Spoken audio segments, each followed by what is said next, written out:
नमस्कार दोस्तों, मैं हूं मोहन और आप देख रहे हैं डिजिटेक एडुकेशन। दोस्तों, आज की इस वीडियो में हम लोग बात करने वाले हैं टाइप्स ऑफ सॉइल सैंपल कि आखिर में जो सॉइल सैंपल से हमारे कितने टाइप के होते हैं। दोस्तों, प्रीवियस वीडियोस के अंदर जब हमने बात करी थी सॉइल एक्सप्लोरेशन की, तो वहाँ से हमने जो सैंपल्स लिए थे उन सैंपल्स के बात करते हैं कि वो कितने टाइप के हो सकते हैं। ठीक है दोस्तों, तो सबसे पहला जो टाइप का सैंपल हमको देखने को मिलता है वो है हमारे पास अनडिस्टर्ब्ड सैंपल। जैसे कि यहाँ पर आपको एक वर्ड दिख रहा होगा अनडिस्टर्ब। मतलब अनडिस्टर्ब का मतलब क्या होता है? जिसके अंदर कोई भी डिस्टरबेंस ना हो, ठीक है, या डिस्टरबेंस नहीं हुआ हो, उसे बोलेंगे अनडिस्टर्ब। या फिर मैं बोल सकता हूँ अनचेंज्ड, उसके अंदर कोई भी चेंजेस नहीं आए होंगे। जैसे कि चेंजेस किसके अंदर बात कर रहे हैं? जैसे कि आप देखेंगे यहाँ से कि उसके सॉइल का स्ट्रक्चर क्या बोला गया, सॉइल का स्ट्रक्चर, ठीक है, उसके अंदर जो मिनरल्स है उसका content, that is mineral content, या फिर जो उसका मॉइस्चर कंटेंट है वह, इनके अंदर हमको कोई भी चेंजेस देखने को नहीं मिल रहा है। मतलब कि ये क्या रहे, अनचेंज्ड रहे ड्यूरिंग सैंपलिंग या फिर वाइल सैंपलिंग। तो ऐसे सैंपल को हम क्या बोलेंगे दोस्तों? अनडिस्टर्ब्ड सैंपल बोलेंगे। मतलब मैं एक बार फिर से रिपीट कर रहा हूँ, ऐसा सैंपल जिसके अंदर दोस्तों क्या बोला, ऐसा सैंपल जिसके अंदर हमारे सॉइल का structure, mineral content and moisture content during sampling क्या रहे, हमारा अनचेंज्ड रहे, उसमें कोई भी चेंजेस ना देखने को मिले, तो उस सैंपल को हम नाम देंगे क्या? Undisturbed sample. ठीक है, क्या क्या तीन जो मेजर चीजें जो कि अनचेंज रहनी चाहिए, एक सॉइल का स्ट्रक्चर, एक मिनरल का कंटेंट, दूसरा मॉइस्चर कंटेंट। ठीक है, ये तीनों चीजें वहां पर क्या रहनी चाहिए? अनचेंज रहनी चाहिए। ठीक, ध्यान से सुनिएगा। नेक्स्ट पॉइंट क्या कहता है कि such samples are difficult to obtain, however small disturbance may be ignored.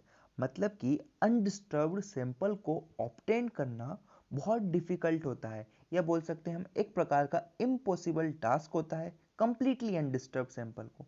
लेकिन वहाँ पर कुछ डिस्टर्बेंस अगर हमको देखने को मिल रहे हैं कुछ हद तक, तो उनको हम क्या करते हैं दोस्तों? इग्नोर कर सकते हैं। तो आई होप पहला सैंपल जो था हमारा अनडिस्टर्ब सैंपल, वो आपको क्लियर हो गया होगा। दोस्तों, सेकंड टाइप का जो सैंपल है वो है हमारा कौन से टाइप का? वो है दोस्तों डिस्टर्ब्ड सैंपल। क्या बोल सकते हैं हम उसको? Disturbed sample. जैसे कि इसका नाम बता रहा है, इसके अंदर हमको डिस्टरबेंस देखने को मिले होंगे। क्या बोला?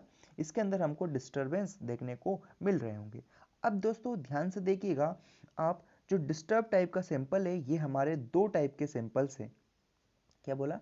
डिस्टर्ब सैंपल हमारे दो टाइप के सैंपल है। डेट इज, एक होता है रिप्रेजेंटेटिव सैंपल एंड दूसरा है दोस्तों हमारा नॉन रिप्रेजेंटेटिव सैंपल।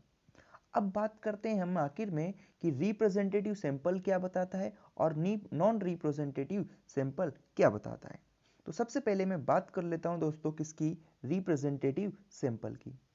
तो रिप्रेजेंटेटिव सैंपल दोस्तों ऐसा सैंपल होता है जिसके अंदर सोइल स्ट्रक्चर, क्या क्या बोला, सोइल का जो स्ट्रक्चर रहेगा, यहाँ पर आप देखना कि सोइल स्ट्रक्चर हमारा मॉडिफाइड हो जाता है, लेकिन वहाँ पर मिनरल कंटेंट और वाटर कंटेंट में कोई भी चेंजेस हमको नहीं चाहिए।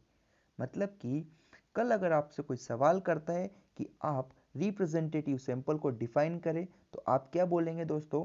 आप बोलेंगे ऐसा सैंपल जिसके अंदर सॉइल स्ट्रक्चर एक बार मॉडिफाइड हो सकता है, लेकिन मिनरल कंटेंट और वाटर सैंपल, जो वाटर कंटेंट रहेगा वो उसके अंदर अनचेंज्ड रहना चाहिए।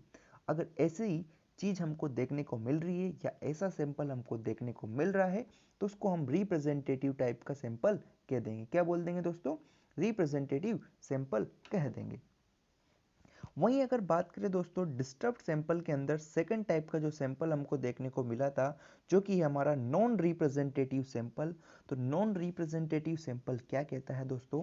कि अगर सॉइल स्ट्रक्चर, अगर किसी सैंपल के अंदर, क्या बोला, अगर किसी सैंपल के अंदर सॉइल स्ट्रक्चर हो गया, मिनरल कंटेंट हो गया एंड वाटर कंटेंट हो गया, ठीक है, ये सारे के सारे मॉडिफाइड हो जाते हैं, ये सारे में चेंजेस देखने को मिलता है, तो ऐसे टाइप के सैंपल को बोलते हैं हम रिप्रेजेंटेटिव, या नो, क्या बोलते हैं? Non representative sample. मतलब मैं क्या बोला कि नॉन रिप्रेजेंटेटिव सैंपल की अगर मैं बात करूं दोस्तों, तो ये एक ऐसा सैंपल है, क्या बोला? ये एक ऐसा सैंपल है जिसके अंदर सॉइल स्ट्रक्चर हुआ, मिनरल कंटेंट हुआ और वाटर कंटेंट हुआ, तीनों के अंदर क्या बोला, तीनों के अंदर हमको मॉडिफिकेशन देखने को मिलता है। क्या बोला, ऑल यहाँ पर क्या होता रहता है, मॉडिफाइड हो जाता है। सैंपलिंग के दौरान तो ऐसे टाइप के सैंपल को हम नाम दे देते हैं दोस्तों क्या, नॉन रिप्रेजेंटेटिव सैंपल। ठीक, मेरे ख्याल से ये चीज आपको क्लियर हो गई होगी। फिर इसमें एक इंपॉर्टेंट पॉइंट बोला है कि जो नॉन रिप्रेजेंटेटिव टाइप के सैंपल्स होते हैं दोस्तों, इनका यूज हम नहीं करते हैं। आर नो यूज, कहाँ पर, मतलब टेस्टिंग के वक्त हम नॉन रिप्रेजेंटेटिव सैंपल का यूज नहीं करते हैं, इनका कोई भी यूज नहीं है। ठीक है दोस्तों, तो मैं कंक्लूड करता हूं। एक बार मैंने आपको क्या बताया, मैंने सबसे पहले आपको टाइप ऑफ सैंपल बताया कि दो टाइप के सैंपल होते हैं हमारे पास, एक अनडिस्टर्ब्ड जिसके बारे में हमने डिस्कस किया, फिर एक होता है हमारा डिस्टर्ब टाइप का सैंपल। ठीक है, डिस्टर्ब टाइप के सैंपल में हमने देखे दो टाइप का होता है, एक रिप्रेजेंटेटिव सैंपल, दूसरा नॉन रिप्रेजेंटेटिव सैंपल। यहाँ से फिर एक और चीज मैंने बताई कि नॉन रिप्रेजेंटेटिव टाइप के सैंपल का यूज हम लोग टेस्टिंग में नहीं करते हैं। ठीक है, नेक्स्ट अगर हम बात करें दोस्तों इंपॉर्टेंट नोट पॉइंट की, तो वो अगर मैं यहाँ से आपको बताना चाहूँ तो वो क्या कहता है कि to determine permeability, shear strength, है ना, एंड शेयर स्ट्रेंथ पैरामीटर। यहाँ से देखिएगा ये नोट क्या कहता है कि अगर आपको परमिएबिलिटी निकालनी है, शेयर स्ट्रेंथ कैलकुलेट करनी है, या फिर shear strength parameter that is आपको सीसी, सीवी, एमवी, ये अगर कैलकुलेट करना है, डेट इज अगर मैं यहाँ पर बात करूँ दोस्तों तो सीसी और सीवी ये हमारे क्या है, कंसोलिडेशन चैप्टर के अंदर आपने पढ़े होंगे, that is coefficient of consolidation, है ना, और एमवी। इन सब के बात अगर हम करेंगे दोस्तों, तो वहाँ पर हम क्या करेंगे, कौन से सैंपल का यूज़ कर रहे होंगे, वहाँ पर हम अनडिस्टर्ब्ड सैंपल का यूज़ कर रहे होंगे। ठीक है दोस्तों, सेकंड अगर हम बात करें, अगर आपको क्या निकालना है, कंसिस्टेंसी लिमिट निकालनी है, क्या बोला मैं, अगर आपको कंसिस्टेंसी लिमिट को फाइंड करना है, स्पेसिफिक ग्रेविटी को फाइंड करना है, या फिर पार्टिकल साइज को फाइंड करना है, तो आप या तो अनडिस्टर्ब सैंपल का यूज़ कर सकते हैं या फिर रिप्रेजेंटेटिव सैंपल का यूज़ कर सकते हैं। ठीक है दोस्तों, तो मेरे ख्याल से ये चीज़ आपको क्लियर हो गई होगी। तो मैं एक बार फिर से इस चीज़ को कंक्लूड करता हूँ। हमने क्या बात करी, हमने बात करी सबसे पहले दोस्तों सॉइल, इसके अंदर बात करी अनडिस्टर्ब सैंपल की, फिर हमने बात करी थी कैसे डिस्टर्ब सैंपल। डिस्टर्ब सैंपल हो गया, डिस्टर्ब सैंपल हमारे दो टाइप के थे, डेट इज एक रिप्रेजेंटेटिव, दूसरा नॉन रिप्रेजेंटेटिव। फिर हमने एक इंपॉर्टेंट पॉइंट की बात करी जो कि एग्जाम पॉइंट ऑफ व्यू से काफ़ी इंपॉर्टेंट है, जिसके अंदर हमने क्या बात करी, हमने बात करी कि अगर आपको permeability, shear strength parameter calculate करना है तो आपको मस्ट बी अनडिस्टर्ब्ड सैंपल का यूज़ करना होगा, जिसके अंदर हमारे जो पैरामीटर्स है वो बिल्कुल भी चेंज नहीं हो रहे।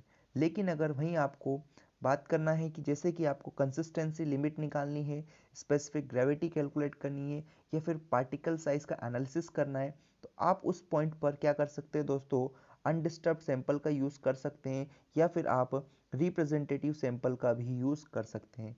यहाँ से एक पॉइंट कंक्लूड होता है दोस्तों कि आपका जो नॉन रिप्रेजेंटेटिव टाइप का सैंपल है उसका आप कहीं पर भी यूज़ नहीं करेंगे। आई होप यहाँ पर आपको टाइप्स ऑफ सैंपल क्लियर हो गए होंगे कि कितने टाइप के सॉइल सैंपल्स हमारे पास होते हैं। सो अगर वीडियो अच्छी लगी तो लाइक करें, शेयर करें, एंड नेक्स्ट वीडियो में हम बात करेंगे दोस्तों डिज़ाइन ऑफ सैंपलर की, तो आप उस वीडियो को भी ज़रूर देखें। Thank you.